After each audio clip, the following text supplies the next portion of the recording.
Good evening everybody. আমরা আজকে কাইনেমেটিক্সের একটা অঙ্ক সমাধান করব এবং তার জন্য আমরা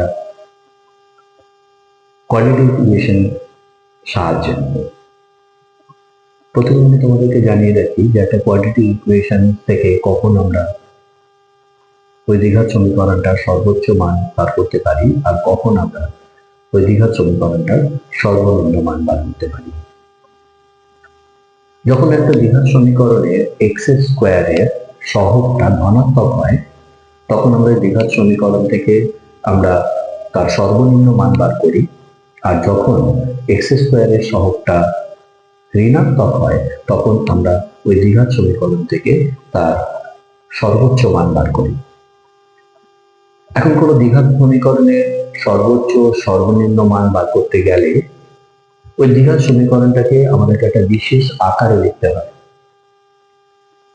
এখন যদি আমরা কোনো দ্বিঘাত সমীকরণের থেকে আমরা সমীকরণটার সর্বোচ্চ মান বার করি তখন এই দ্বিঘাত সমীকরণটাকে আমাদেরকে লিখতে হয় একটা কনস্ট্যান্ট মাইনাস স্কোয়ার টার্মের আকারে। আর যখন আমরা ওই দ্বিঘাত সমীকরণ থেকে তার সর্বনিম্ন মান বার করতে চাই তখন আমাদের দ্বিঘাত সমীকরণটাকে লিখতে হয় একটা কনস্ট্যান্ট প্লাস স্কোয়ার টার্মের আকারে। দুটো এক্সাম্পল নিয়ে আমি তোমাদেরকে বুঝিয়ে দিচ্ছি।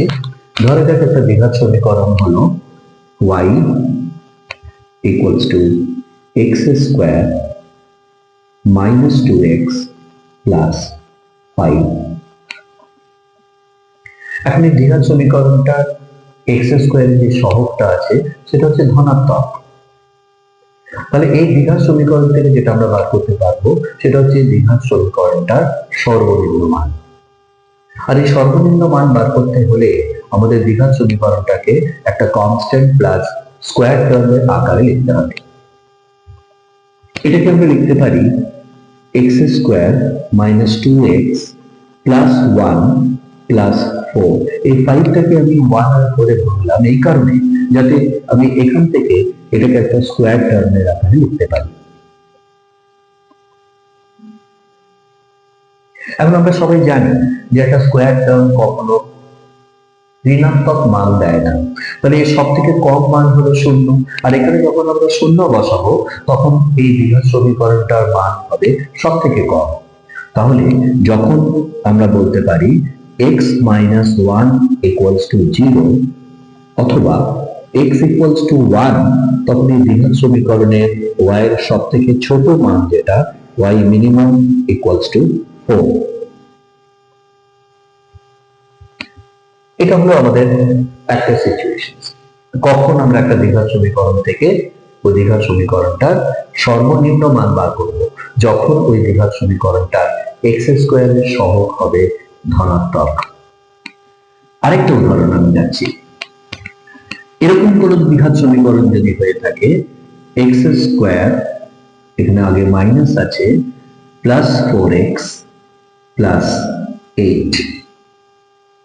এখন এই দ্বিঘাত সমীকরণটা থেকে আমরা যে মানটা বার করতে পারবো সেটা হচ্ছে ওই দ্বিঘাত সমীকরণটার সর্বোচ্চ মান। এখন বার করবো কি করে সেটা? না, সর্বোচ্চ মান বার করতে গেলে প্রথমে দ্বিঘাত সমীকরণটাকে আমাকে একটা কনস্ট্যান্ট মাইনাস স্কোয়ার টার্মের আকারে লিখতে হবে। যেমন প্রথমে এখান থেকে আমরা লিখতে পারি মাইনাস কমন নিলে এক্স স্কোয়ার মাইনাস 4x।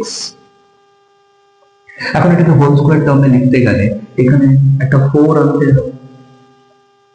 এখন 4 যখন আমরা আনলাম তখন এটা হচ্ছে -4, কিন্তু আছে এখানে +8, তাহলে এখানে আমাকে 12 দিতে হবে। So this is equals to 12 minus x minus 2 whole square. এখন আবার সে আগের মতো, এটা একটা স্কোয়ার টার্ম, এর মান কখনো ধনাত্মক হতে পারে, ঋণাত্মক হতে পারে না। এর সর্বনিম্ন মান হচ্ছে 0 এবং বিয়োগ সব থেকে কম। তার মানে বলতে পারি x মাইনাস 2 যখন 0 তখন y এর যে মানটা হবে সেটা হবে সব থেকে বড় ম্যাক্সিমাম এবং তার মান হবে 12। তাহলে একটা দ্বিঘাত সমীকরণ কখন সর্বোচ্চ মান নিচ্ছে? না, যখন ওই দ্বিঘাত সমীকরণের x স্কোয়ারের সহগটা হচ্ছে ঋণাত্মক। এই জিনিসটাকে মাথায় রেখে আমরা কাইনেমেটিক্স এর একটা কোশ্চেন সলভ করছি। কোশ্চেনটা হলো, দুই ব্যক্তি পরস্পর থেকে 10 কিলোমিটার দূরে আছে। এখন দুজনেই চলতে আরম্ভ করলো পরস্পরের সঙ্গে সমকোণে। জিজ্ঞেস করা হচ্ছে যে কখন ওই দুই ব্যক্তি সব থেকে কাছাকাছি আসবে এবং তখন ওদের মধ্যে দূরত্ব কত। কখন ওই দুই ব্যক্তি সব থেকে কাছাকাছি আসবে মানে ওই দুই ব্যক্তির মধ্যে দূরত্বটা সর্বনিম্ন মানটা কত এবং সেটা কখন হবে, কত সময় পরে হবে। তাহলে প্রশ্নটাতে আমরা যদি গাণিতিকভাবে সমাধান করি, তাহলে দুজন ব্যক্তির মধ্যে দূরত্ব 10 কিলোমিটার। এ এবং বি, এই ব্যক্তি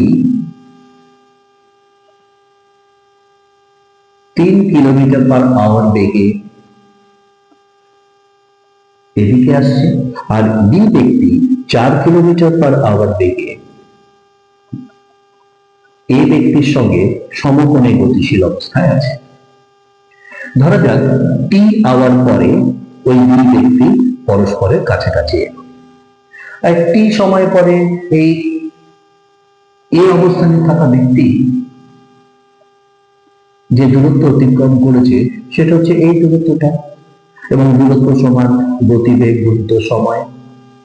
ওই একই সময়ে বি অবস্থানে থাকা ব্যক্তি বি1 অবস্থানে এসছে এবং এই দূরত্বটা হচ্ছে গতিবেগ গুণিত সময়। তাহলে এখন এদের মধ্যে দূরত্ব যদি x হয়, তাহলে এই ত্রিভুজ থেকে আমরা বলতে পারি পিথাগোরাসের উপপাদ্য থেকে x স্কয়ার সমান, এখন পুরো দূরত্বটা প্রথমে ছিল 10 কিলোমিটার, তার মধ্যে 3t দূরত্ব অলরেডি t সময়ে চলে এসেছে, তাহলে এখন এই দূরত্বটা হচ্ছে 10 মাইনাস 3t তার whole square plus 4t whole square.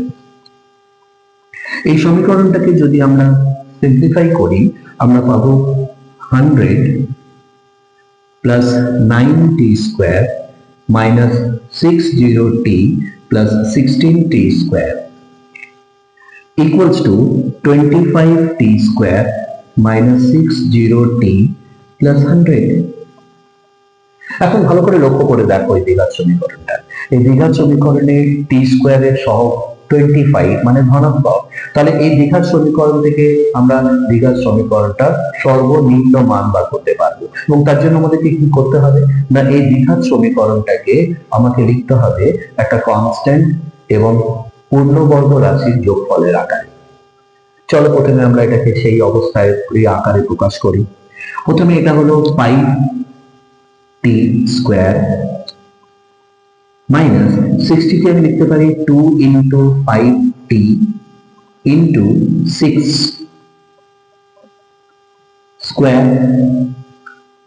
তাহলে এখানে আমি already we have taken 36 out of 30 100 যদি 36 নিয়ে থাকি, তাহলে আমার এখানে রয়েছে 64। তাহলে আমরা লিখতে পারলাম 5t minus 6 whole square plus 8 square, so this is our x square। এখন এটা একটা পূর্ণবর্গ রাশি, এটার মান কখনো ঋণাত্মক হতে পারে না। এর মানটা যখন সর্বনিম্ন হবে তখন x এর মানটাও সব থেকে কম হবে। এখন এর সর্বনিম্ন মান হলো 5t minus 6 equals to 0, therefore t equals to 6 by 5 equals to 1.2 hour।